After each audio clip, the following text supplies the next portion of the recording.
Nice to meet you. Did you know Nice to meet you. Did you know most birds can see more colors than humans? Nice to meet you. Did you know most birds can see more colors than humans? Need to update the credit card you use to pay for your Shopify subscription?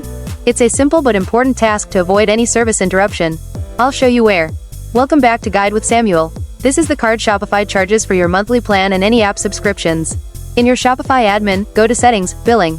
Here, you'll see your primary payment method. Click Manage or Replace Credit Card to update your card number, expiry date, or billing details.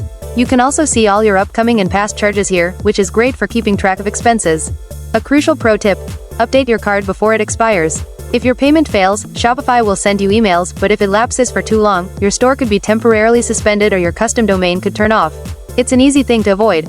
And just like that, you've ensured your business runs without a hitch. Keeping your billing info current is essential admin. How do you keep track of your business subscriptions? For your final question, subscribe for our next video on how to fix product images not showing.